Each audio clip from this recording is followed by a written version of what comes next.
नमस्ते दोस्तों, मैं हरिओम शर्मा फोकस के ऑनलाइन प्लेटफॉर्म पर आप लोगों का स्वागत करता हूं। और वादे के मुताबिक आज 6 बजे मैं आपकी सेवा में फिर लाइव आया हूं। राजस्थान के इतिहास, कला और संस्कृति के बेहतरीन प्रश्नों के साथ आपके सामने, आपके समक्ष में उपस्थित हूं। आज हम राजस्थान जीके के कुछ प्रश्नों के बारे में चर्चा करेंगे, उनके बारे में पूरी व्याख्या करेंगे।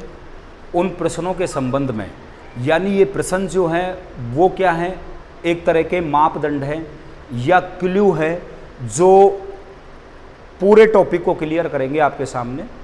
और उस टॉपिक के संबंधित सारी बातों को हम करेंगे उस प्रश्न के माध्यम से, ताकि एक टॉपिक हमारा पूरी तरह क्लियर हो जाए। इस उद्देश्य के साथ ये क्लासें अरेंज की जा रही है फोकस ऑनलाइन प्लेटफॉर्म द्वारा।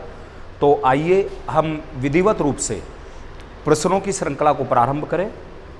पहला प्रश्न आपके सामने स्क्रीन पर है और पहला प्रश्न ये कहता है, राजस्थान दिवस मनाया जाता है। मित्रों, इस प्रश्न के अंतर्गत 4 तारीखें दी गई है अलग अलग ऑप्शन के माध्यम, अलग अलग ऑप्शन के रूप में, और आपको पहचानना है कि वो कौन सी तारीख है जिस तारीख को राजस्थान दिवस मनाया जाता है। ठीक है, देखिए यहाँ मैं आपको कुछ बताना चाह रहा हूँ, आप उसे समझने की कोशिश करेंगे। प्रश्न है राजस्थान दिवस मनाया जाता है। अगर इसकी जगह ये प्रश्न होता कि राजस्थान स्थापना दिवस, राजस्थान स्थापना दिवस मनाया जाता है, तो इसमें तो आपको याद रखना था 1 नवंबर, क्योंकि आप लोग सभी जानते हो राजस्थान के एकीकरण का अंतिम चरण या 7वां जो चरण था वो 1 नवंबर 1956 को संपन्न हुआ था। अतः इस दिन को तो हम राजस्थान स्थापना दिवस के रूप में मनाते हैं। लेकिन यहाँ बात हो रही थी राजस्थान दिवस के बारे में, तो आइए इसके बारे में भी हम थोड़ा सा समझने की कोशिश करें और समझने का प्रयास करें। देखिए, जब राजस्थान का एकीकरण हुआ था तो उस समय पर राजस्थान 19 रियासतों में विभक्त था, यानी 19 तरह के अलग अलग देश हमारे राजस्थान में उस समय पर थे। और 19 देश या 19 रियासतों को एक करना ही राजस्थान का एकीकरण कहलाता है।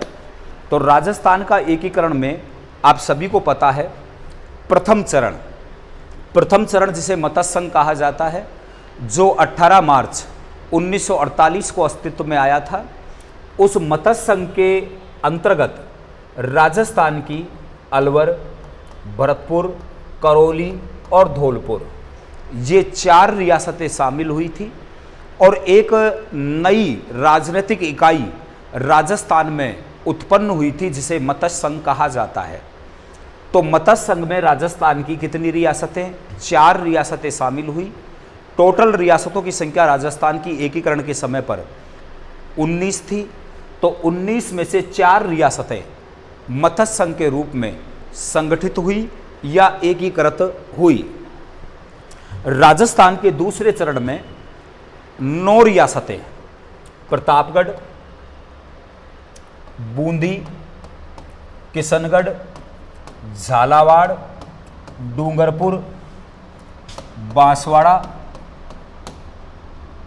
टोंक और शाहपुरा, ये 9 रियासतें, वापिस सुन लो, 9 रियासतें। प्र का मतलब प्रतापगढ़, बू का मतलब बूंदी, की का मतलब किशनगढ़, झा का मतलब झालावाड़, डू का मतलब डूंगरपुर, बा का मतलब बांसवाड़ा, टों का मतलब टोंक और सा का मतलब शाहपुरा। ये 9 रियासतें दूसरे चरण में एकीकृत हुई। और जो राजनीतिक इकाई उस समय पर प्रकट हुई उसे कहा जाता है पूर्व राजस्थान। पूर्व राजस्थान अस्तित्व में आया था 25 मार्च 1948 को। तीसरे चरण में उदयपुर रियासत भी शामिल हो गई राजस्थान में। और इस चरण को कहा गया संयुक्त राजस्थान। क्या कहा गया? संयुक्त राजस्थान कहा गया।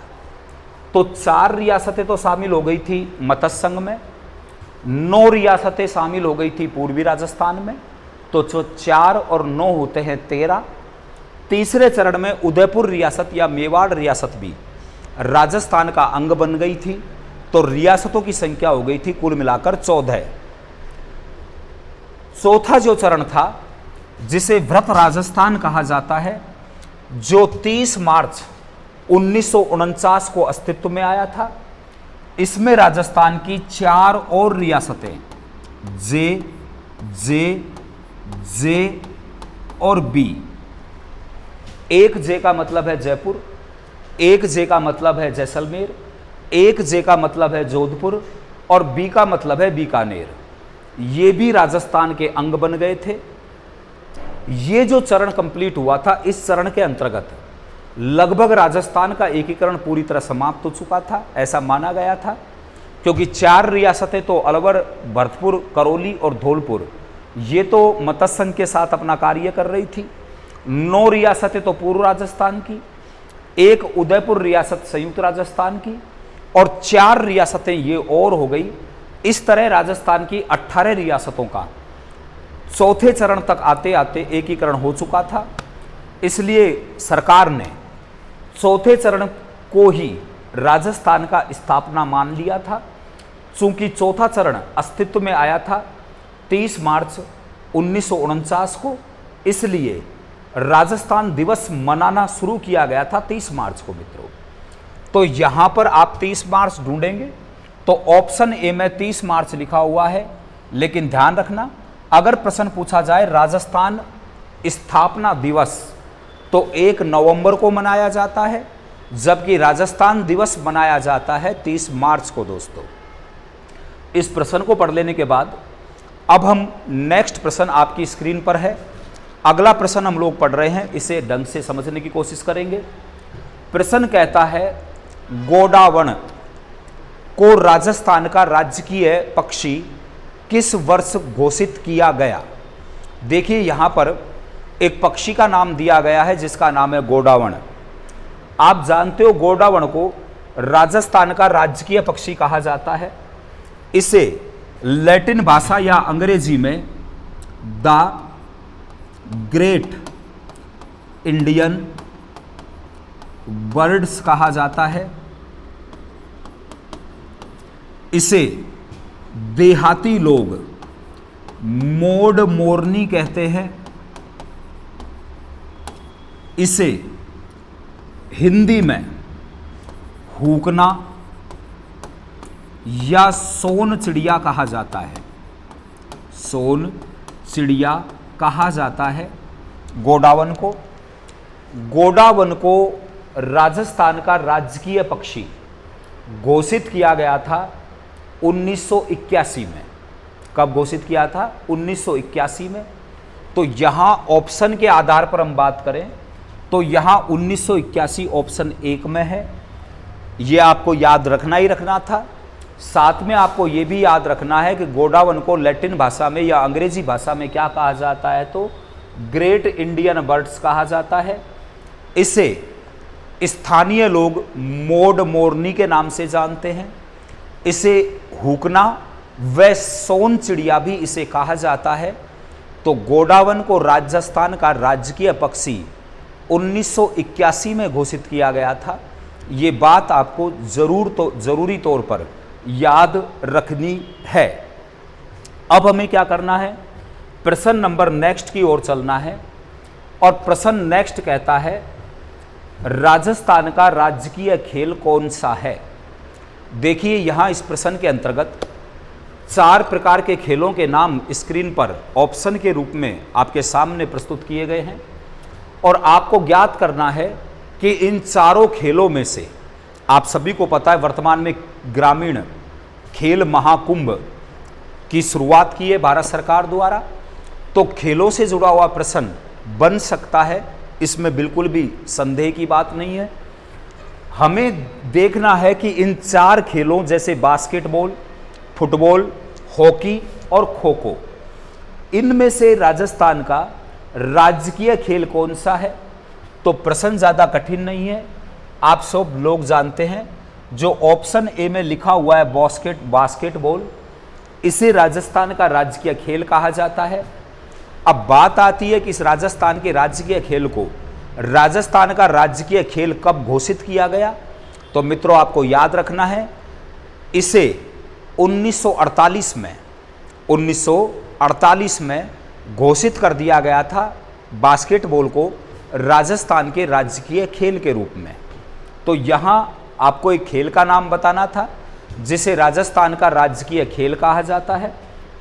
इस प्रश्न को पढ़ लेने के बाद अब हम अगले प्रश्न की ओर चलें, और अगला प्रश्न जो है उसमें हमें गलत युग्म पहचानना है, अर्थात 4 युग्म दिए गए हैं।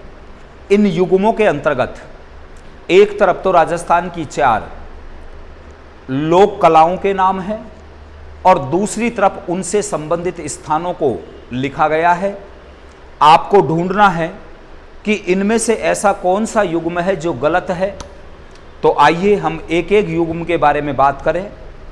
पहले ऑप्शन में जो लोक कला लिख रखी है उसे लिखा गया है मीनाकारी, और मीनाकारी के साथ में जो स्थान दिया गया है वो दिया गया है जयपुर।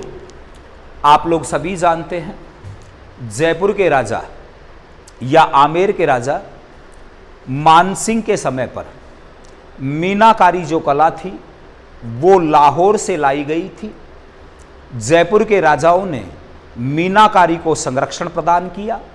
वर्तमान में मीनाकारी के लिए पूरे विश्व में राजस्थान की जो जगह जानी जाती है वो जयपुर है।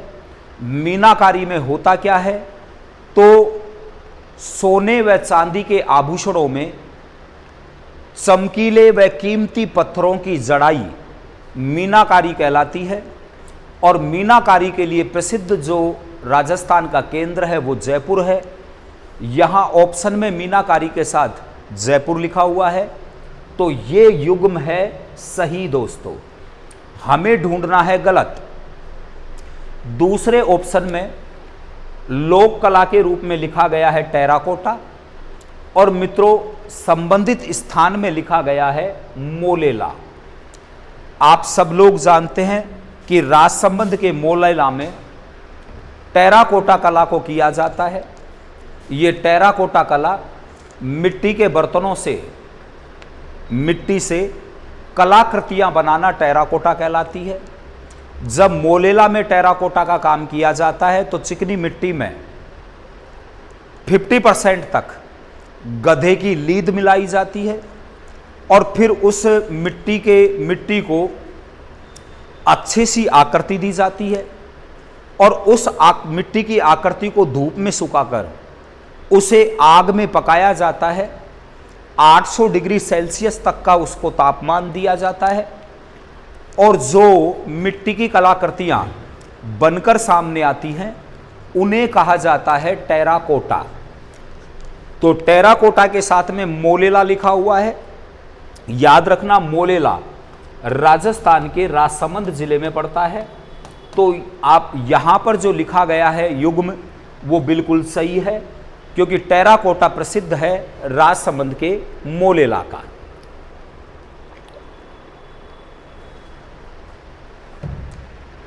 अब हमें क्या करना है, हमें तीसरे ऑप्शन की ओर चलना है।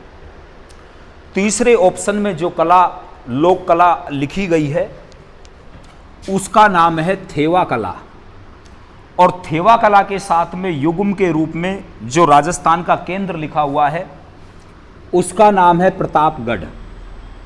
आप सभी लोग जानते हैं प्रतापगढ़ के राजसोनी परिवार द्वारा, प्रतापगढ़ में एक राजसोनी परिवार है, राजसोनी।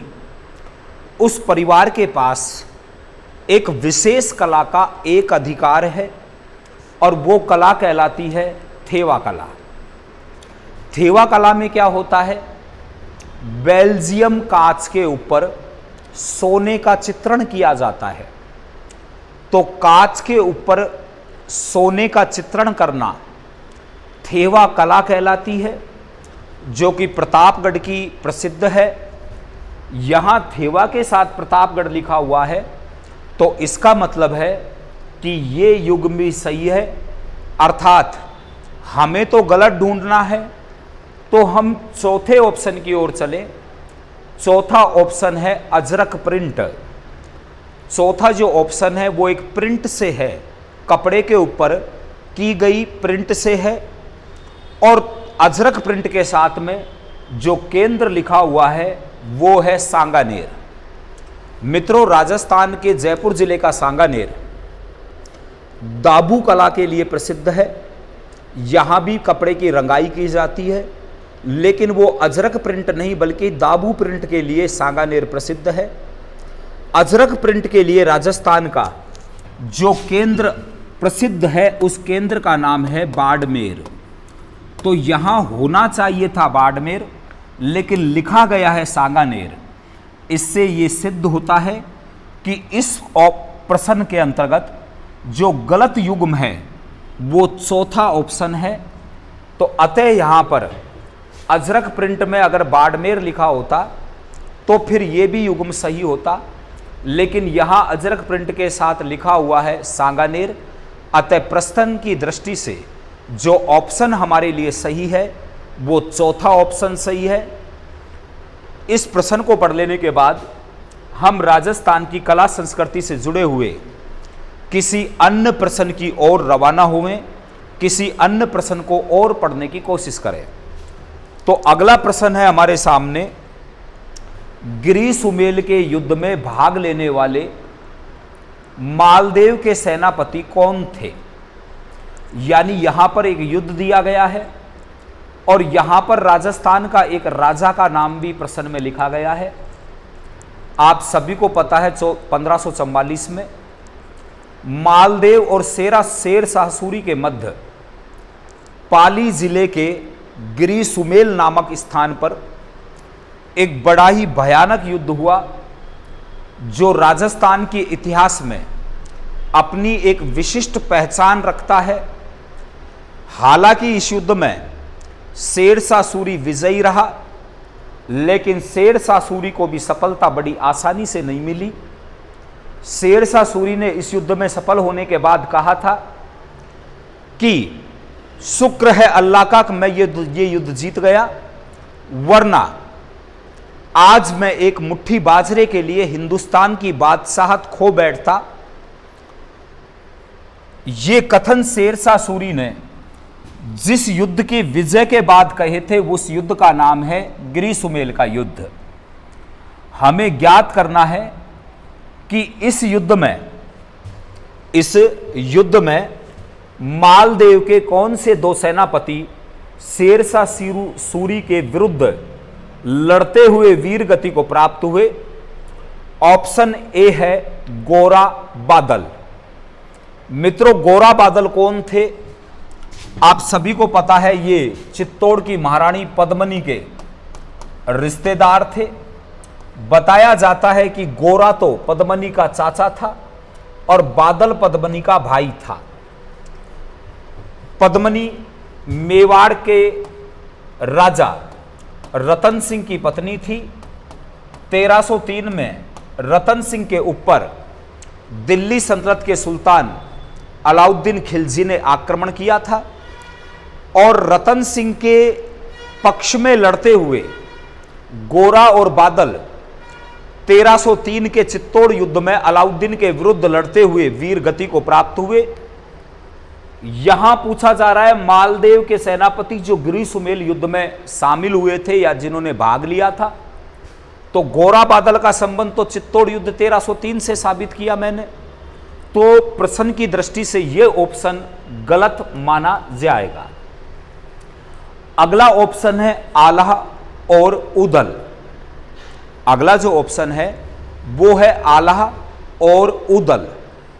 दोस्तों, आल्हा और उदल कन्नौज के राजा जयचंद के सेनापति थे।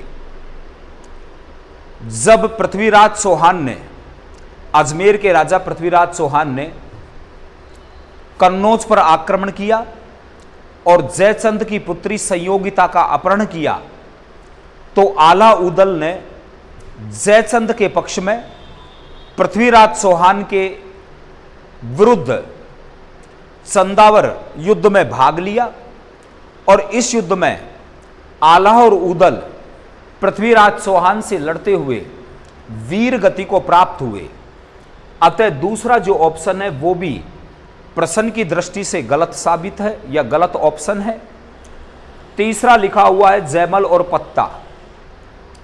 1567-68 के चित्तौड़ युद्ध में जब अकबर चित्तौड़ को जीतने के लिए एक आक्रमणकारी की भांति चित्तौड़ पहुंचा तो उदय सिंह के सेनापति जयमल और पत्ता ने अपने प्राणों की बाजी लगाकर चित्तौड़ के पक्ष में युद्ध किया था और इस युद्ध को करते हुए जयमल और पत्ता वीर गति को प्राप्त हुए थे।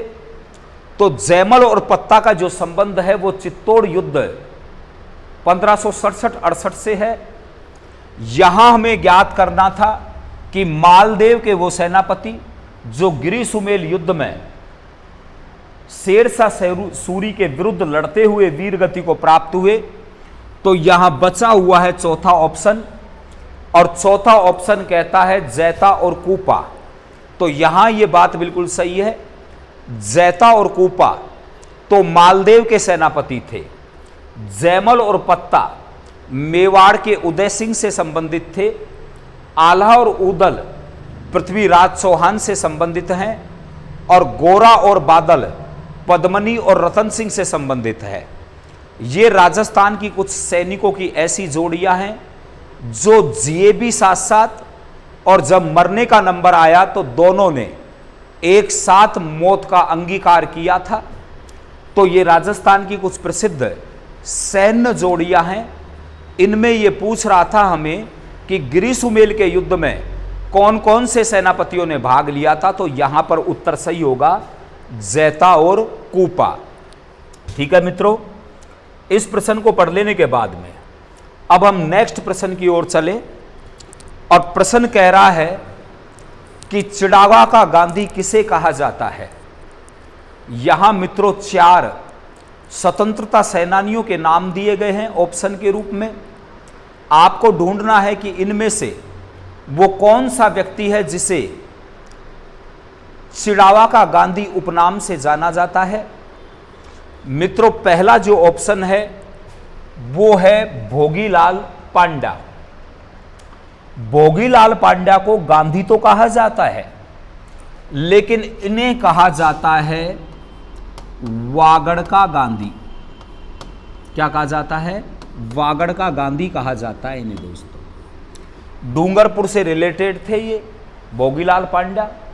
1944 में इन्होंने डूंगरपुर प्रजामंडल की स्थापना की थी। इन्हें वागड़ का गांधी कहा जाता है। हमें ढूंढना है चिड़ावा का गांधी। अगला जो ऑप्शन है वो है गोकुल लाल भट्ट। मित्रों गोकुल लाल भट्ट का संबंध सिरोही प्रजामंडल से है। ये सिरोही प्रजामंडल के एक कर्मठ कार्यकर्ता हुआ करते थे और गोकुलाल भट्ट को गांधी तो कहा जाता है लेकिन इन्हें कहा जाता है राजस्थान का गांधी। और हमें ढूंढना है चिड़ावा का गांधी।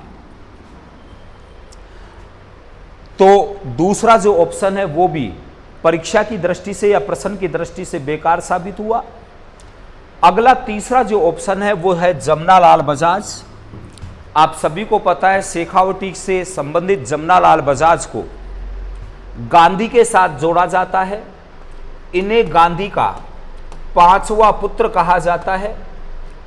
हमें ढूंढना है गांधी का 5वां पुत्र कहा जाता है किसको दोस्तों? जमनालाल बजाज को। लेकिन हमारी परीक्षा ये कहती है, हमारा पेपर ये कहता है कि हमें ढूंढना है चिड़ावा का गांधी। तो मित्रों 3 ऊपर के जो ऑप्शन है उनके साथ मैंने खुलकर आपको विस्तार से ये बात बताई ताकि आप भी अपने मन से इन तीनों को नकार दे, खारिज कर दे प्रश्न की दृष्टि से। अब बचा हुआ है मास्टर प्यारेलाल। ये प्रश्न कई बार परीक्षा में आ चुका है, ध्यान रखना। मास्टर प्यारेलाल को चिड़ावा का गांधी कहा जाता है। जमनालाल बजाज को गांधी का 5वां पुत्र कहा जाता है। गोकुल भाई भट्ट को राजस्थान का गांधी कहा जाता है, जबकि भोगीलाल पांड्या को वागड़ का गांधी कहा जाता है। तो मित्रों, निम्न प्रश्न की दृष्टि से अगर हम देखें तो इस प्रश्न के अंतर्गत हमें चौथा ऑप्शन सही है, मास्टर प्यारे लाल। इस प्रश्न को पढ़ लेने के बाद में अब एक और अंतिम प्रश्न हम लोग पढ़ रहे हैं, और यह प्रश्न आ रहा है आपके हिंदू पंचांग या त्योहारों से संबंधित प्रश्न आ रहा है। आइए इस प्रश्न के बारे में बात करें। यह कह रहा है प्रश्न, निम्न में से कौन सा त्योहार, यानी नीचे 4 त्योहार दिए गए हैं और आपसे यह पूछा गया है कि कैलेंडर वर्ष में सबसे बाद मनाए जाने वाला त्योहार कौन सा है। यानी इन चारों में हिंदू पंचांग के आधार पर या विक्रमी संवत के आधार पर जो वर्ष में अंतिम त्योहार मनाया जाता है वो कौन सा है। दोस्तों, इस प्रश्न को सोल्व करने के लिए हमें क्या करना है, सबसे पहले हमें बात करनी है राजस्थान में आयोजित होने वाले मेले और त्योहारों के लिए उत्तरदायी होने वाले हिंदू पंचांग के बारे में हमें पता करना है। आप सभी को पता है हिंदू पंचांग में 12 महीने होते हैं। पहला महीना चैत्र, दूसरा महीना वैशाख, तीसरा जो महीना है उसका नाम है ज्येष्ठ, चौथा जो महीना है उसका नाम है आषाढ़, पांचवा जो महीना है उसका नाम है श्रावण, छठा महीना है भादो, सातवां महीना है आश्विन, आठवां महीना है कार्तिक, नवा महीना है मार्गशीर्ष, 10वां महीना है पोष, 11वां महीना है माघ और 12वां महीना है फागुन या फाल्गुन। ठीक है, हमें ये देखना है कि इन मेलों में से या इन त्योहारों में से वर्ष के अंत में कौन सा त्योहार आएगा, इसे हमें समझना है। मित्रों, सबसे पहला ऑप्शन है आपका गणगौर, और आप लोग सभी जानते हैं गणगौर का पर्व राजस्थान में चैत्र शुक्ल तृतीया को मनाया जाता है। चैत्र शुक्ल तृतीया को मनाया जाता है, यानी पहला जो ऑप्शन है वो पहले महीने में आयोजित होगा, चैत्र के महीने में। अगर हम बात करें रक्षाबंधन की, तो आप लोग सभी जानते हैं रक्षाबंधन हमारे राजस्थान में श्रावण पूर्णिमा को मनाई जाती है, और श्रावण पूर्णिमा की अंतिम तिथि होती है। तो दूसरा जो ऑप्शन है, यानी पहला तो चैत्र के महीने में आ गया त्योहार, और दूसरा जो आया है वो आया है श्रावण के महीने में। श्रावण का महीना होता है 5वां। श्रावण का महीना कौन सा होता है? 5वां। तीसरा ऑप्शन दिया गया है होली, और मित्रों आप लोग सभी जानते हैं होली का जो पर्व है वो मनाया जाता है फागुन पूर्णिमा को।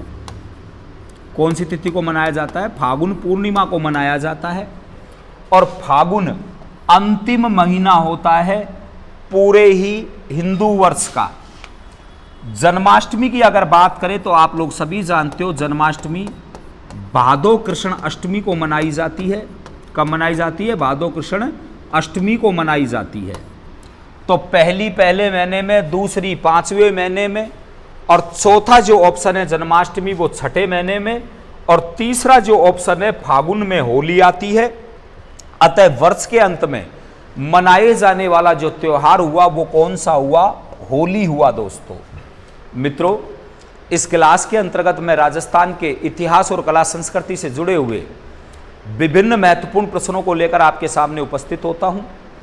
आशा ही नहीं अपितु पूर्ण विश्वास है कि आपको ये प्रश्न निश्चित रूप से अच्छे लग रहे होंगे। इन प्रश्नों के साथ साथ मैं नियमित व्याख्या भी करता हूं, ताकि पूरे टॉपिक आपको शीशे की तरफ या पानी की तरह साफ हो जाएं आपके सामने और क्लियर हो जाएं, और आपके परीक्षा की दृष्टि से ये प्रश्न उपयोगी हो, इन आस के साथ मैं आपके सामने लाइव आता हूं रोज़ 6 बजे। मैं चाहता हूं कि आप ज़्यादा से ज़्यादा इन क्लासों को शेयर करें, ज़्यादा से ज़्यादा आप लोगों तक इन क्लासों को पहुंचावें।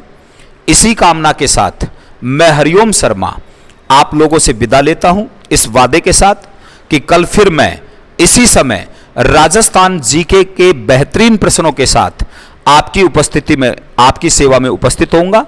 तब तक के लिए मित्रों नमस्ते, राम राम साहब, जय हिंद, जय भारत।